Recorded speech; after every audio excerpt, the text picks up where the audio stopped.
On role models, I am a huge believer in the power of role models to improve and inspire our behavior. I myself was extremely fortunate to have superb role models in every phase of my life, particularly in jiu-jitsu. Often I use the example of my senior students to guide and help beginning students and inspire them when they most need it. One of the most inspirational and the most well-known is the great Georges St-Pierre, whose story can serve as one of the very best to move aspiring martial artists in the right directions.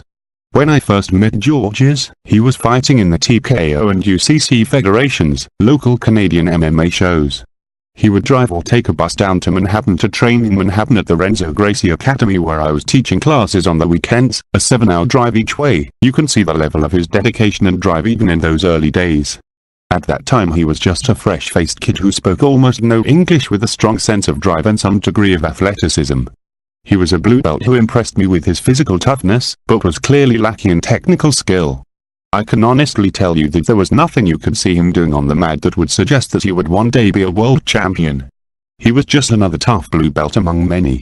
An interesting question becomes, what made him progress so rapidly in skill level from these inauspicious beginnings to the level he is today, and what can we learn from this to aid our own progress? I believe there are a number of factors. A. Directional. Even in this early days, Georges had a clear goal, to be a UFC champion, and a fixed program to get to that goal, winning enough local shows to get to the UFC and training hard to perfect the skills required to win at the highest levels of UFC competition, and the determination, self-discipline and mind set to stay with that program until the goal was reached. He proved that to me simply by traveling 7 hours each way across an international border into a country whose language he did not speak to train. Obviously this is an extreme case, but the point remains, if you want progress, clearly define your goal, whatever it is. Then, figure out an effective program which is likely to get you to that goal and then exercise the drive and self-discipline to stay with it. You may have to modify it in the light of experience as you go, that is okay, until you get there. Excellence in any endeavor always demands these 3 elements. Obviously you will have a mix of short-term and long-term goals. So for example, you might have the goal of attaining a purple belt. This might be your medium-term goal. You create a program based upon the skill development you believe will be necessary to get to that level. You identify the skills you believe are the most important to acquire and set aside time to drill them and utilize them in live training. You exercise self-discipline in working on them until your level is satisfactory and you become a threat to the purple belts you train with and overwhelm most of the blue belts you train with. At this point your goal is essentially reached and now you need only the patience for your teacher to recognize your advances and reward you. B. Pedagogical. A crucial theme in Georges' development has always been a strong mastery of the fundamentals of the various combat sports he engages in. All too often beginning athletes want to learn some exotic new move or trend that takes them away from the key components of the sport they play. No matter how unorthodox they may appear on the surface, every champion is first and foremost strong in the fundamentals of his sport. Like everyone who progresses quickly, Georges spent the majority of his training time perfecting the skills that he would use every day of training, rather than fritter away time on moves that he might use once a month. A second crucial theme is this. Georges looks for training information from many sources, being sure to check their reliability by some sensible means, such as success in international competition, producing many good students. I have been Georges' primary jiu-jitsu coach, as opposed to an auxiliary coach prior to this, since shortly after his first match with Mad Hughes in late 2004, the only exception to this was the lead-up to his 2 fights with Mad Serra where I had a gentleman's agreement to coach neither fighter since I was close to both of them. There are some things I teach quite well, other things not so well. As such, I always encourage Georges to train with other auxiliary jiu-jitsu coaches to make sure short deficiencies in my coaching are covered by others. So for example, I strongly encouraged Georges to begin training with my good friend Roger Gracie whenever he was on business in England. Do not limit your knowledge to that of your current instructor, especially as you progress to a higher level.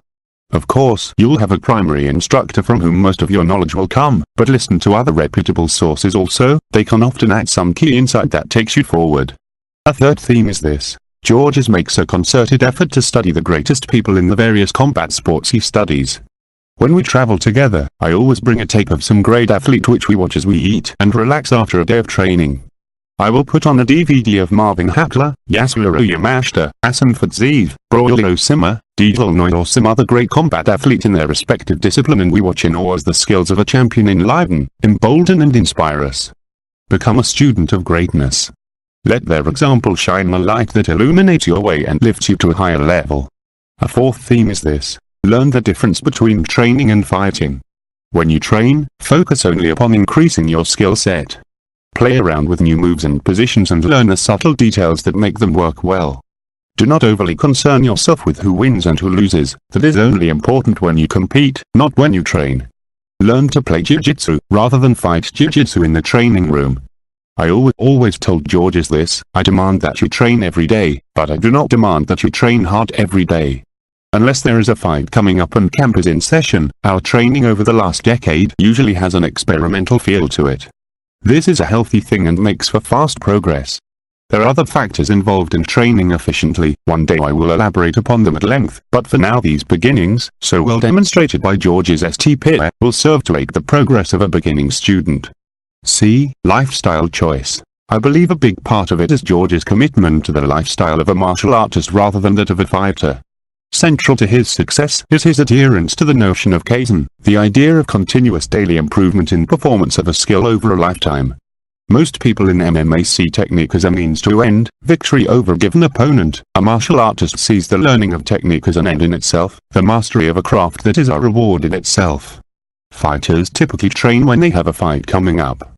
Georges trains every day and will continue to do long after his fight career is over. He was a martial artist who happened to fight for a living, rather than a fighter who happened to martial arts. Every day presents an opportunity to deepen your knowledge of the techniques that comprise the sport.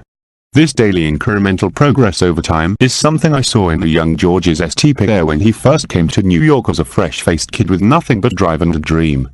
He had absorbed it from his early karate training, and it took him from a scrappy blue belt to advanced level expert in many combat disciplines, a UFC title, and arguably the greatest fighter of all time. Georges sets long-term goals and works patiently and diligently to get them. Too many fighters undermine themselves with short-term thinking. As such, they often fall victim to what I call the partialist fallacy. This is the erroneous belief that you can learn some fragments of a given combat sport and then incorporate them into a successful MMA career over the long term. So, for example, a fighter with a strong boxing background will say, "Show me some wrestling takedown defense and some grappling submission hold escapes and I will fight MMA." Such a route is doomed to failure in the long term.